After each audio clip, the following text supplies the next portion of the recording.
అరిష్టం ఎవరికైనా కూడా. నేను ఇప్పుడు అరుంధతమ్మ వశిష్ఠమ్మ వారసుని అని చెప్పుకుంటాను. ఎందుకు తెలుసా?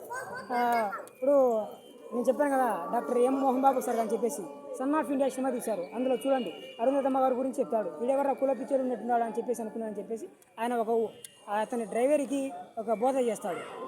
అలాగా నేను చెప్పుకుంటాను, ఎందుకంటే వాటికి శాసనాలు ఆధారాలు ఉన్నాయి. ఎలా అంటారా, ఇప్పుడు మన ఈ విశ్వంలో ఎవరైనా మ్యారేజ్ అయితే అంటే పెళ్ళైన వెంటనే ఏం చేస్తారు తెలుసా? పూజారి గారు చెప్పినట్టు అరుంధతి నక్షత్రం చూపించమంటే అదిగో అరుంధతి నక్షత్రం అని చెప్పేసి చూపిస్తారు. పెళ్లి కొడుకు పెళ్లి కూతురు. అరుంధతి ఎవరంటే మాదిగల ఆడపడుచు, ఆది ఆంధ్రుడు. మాదిగలు ఎవరంటే ఆది ఆంధ్రుడు. జాంబవంతుడు, హనుమంతుడు. ఇప్పుడు హనుమంతుడు జాంబవంతుడు లేకపోతే రాములవారు ఉన్నారా? రాములవారు, లక్ష్మణస్వామి, సీతాదేవి గారు ఉన్నారా? సీతాదేవి గారిని అమ్మగారిని తెచ్చుకుందరా లంకకి వెళ్ళి రావణాసుని జయించి? ఎవరు? జాంబవంతుడు, హనుమంతుడు. లేకపోతే జాంబవంతుడు సలహా ఇవ్వకపోతే మేఘనాథుడి బాణం వల్ల మూర్చిపోయి పడిపోతే లక్ష్మణస్వామి తెచ్చుకుందిరా? హనుమంతుడు లేకపోతే ఆ సంజీవిని తెచ్చుకుందిరా? ఆయన ఏకంగా కొండనే తెచ్చుకొని వచ్చాడు. అర్థమైందా? అలాగా ఏదైనా కూడా నిజం ప్రకారం నడుచుకోవాలి. నిజంగానే ఉండాలన్నమాట. అట్లా నా కోరిక కూడా అదే. నేను నిజంలోనే బ్రతుకుతాను, నిజంలోనే ఉంటాను, నిజం మాత్రమే ఉంటాను అన్నమాట. నేనంటేనే ఒక నిజం. నేను సాధించిన సాహసాలు చాలా ఉన్నాయి, చేసిన మంచి పనులు చాలా ఉన్నాయి, ఇంకా చేసిన వండర్స్ చాలా ఉన్నాయి. ఇంకా అవి మీకు తెలియాలని చెప్పేసి ఈ వీడియో. ఎందుకంటే ఇప్పుడు మన సమాజం ఏంటో తెలుసా? సాక్షాత్తు దేవుడు వచ్చినా కూడా భూమి మీదకి ఏమంటారు తెలుసా? ఆయన దేవుడు అయితే నాకేం పడింది, నేను దేవుడు అయితే బాగుండని చెప్పేసి వీళ్ళే దేవుడి మీద కూడా నిందలేసే స్థాయికి వచ్చింది మన సమాజం. ఇప్పుడు నేను చెప్పగలను ఎవరంటే కాశీనారాయణ గారు ఉన్నారు, మంచి చేశారు.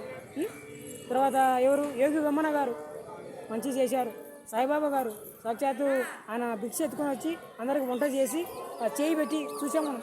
చేయి పెట్టి తిప్పి తెడ్డు లేకుండా అతని దగ్గరకు వచ్చిన భక్తులకు అన్న నైవేద్యాలు వండి పెట్టేవాడు సాయిబాబా గారు. ఆయన ఏమని చెప్పారు?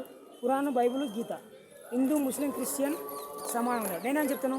హిందూ, ముస్లిం, క్రిస్టియన్, జైనులు, బౌద్ధులు, సిక్కులు, పార్సీలు, కాశ్మీర్ పండితులు, యూదులు, ఇంకొక అక్కడ జెరూసలేంలో ఎప్పటికీ వాళ్ళకి యుద్ధాలు జరుగుతుంటాయి. యూదులు ఇంకొక వాళ్ళు ఎవరు తెలియదు. చూస్తా. నాకు బైబిల్ గురించి తెలుసు, ఖురాన్ గురించి తెలుసు, గీత గురించి తెలుసు, రామాయణం, మహాభారతం, భాగవతం వీటి గురించి నాకు బాగా తెలుసు. పూర్తిగా చదవలేదు, బాగా తెలుసు. అందులో ఉండే కంటెంట్ చెప్పగలను, ఎవరైనా చెప్పగలను. అంతే కదా. శ్రీ కృష్ణ భగవానునికి 16,000 మంది గోపికలు. అట్లా అంటే భార్యలు వచ్చేసి సత్యభామమ్మ గారు, రుక్మిణీదేవమ్మ గారు. అంటే వాళ్ళ కులం ఏదో చెప్పగలుగుతారా? కృష్ణ భగవానుడి ఏదో కులం అని చెప్తారా? అర్ధనారీశ్వరునికి అంటే ఈశ్వరునికి, బోలాశంకరునికి వచ్చి మధ్య మాంసాలు అంటే ఇష్టం అంట. ఒక సాంగులో విన్నాను, అది కూడా రాశాను. గంగను సిగలో పెట్టుకున్నాడు. దానికి రకరకాల కారణాలు ఉన్నాయి. ఆయన తాపాన్ని తప్పలేక గంగమ్మను సిగలో పెట్టుకున్నాడు. ఇంకొక రీజన్ వచ్చేసి ఆకాశం నుంచి గంగ భూమి మీదకి వస్తే భూమి భరించలేదు, బ్రద్దలైపోయి ముక్కలైపోతుందని చెప్పేసి అని అంటే దేవతలు ఎవరైనా భరించగల వాళ్ళు ఉన్నారా గంగాదేవిని అంటే? ఈయన జడలు విప్పి ప్రళయకాల వృద్ధుడు అర్ధనారీశ్వరుడు ఏం చేస్తాడు? ఆమెను తన జడలతో ఒడిసి పట్టుకుంటాడు. పార్వతమ్మ గారు ఉన్నారు. అంటే ఇప్పుడు ఆయన కాటికాపురి అంటారు ఈశ్వరుని. మరి ఆయన కులం ఏదో చెప్పగలుగుతారా? సాయిబాబా దేవ కులం చెప్తారా? దేవుళ్ళకు కులం పెట్టగలరా? పోనీ మనకు ఇప్పుడు బ్రదర్ అనిల్ కుమార్ గారు ఉన్నారు, ఆయన బ్రాహ్మణ వర్గానికి చెందినవారు. ఇప్పుడు మనకు ఆంధ్రప్రదేశ్లో ఏసీసీ అధ్యక్షురాలు కాంగ్రెస్ పార్టీ తరఫున మేడం శర్మిల గారు ఉన్నారు. తెలంగాణలో ఉండేవారు, ఇప్పుడు ఆంధ్రప్రదేశ్కి ఉన్నారు. ఆమెను వివాహం చేసుకున్నారు. అంటే మన క్యాస్ట్ గురించి అడగొచ్చిన మనిషి అన్నవాడు సమానం. ఓకే, నెక్స్ట్ వీడియో మళ్ళీ ఇంకోటి వస్తుంది.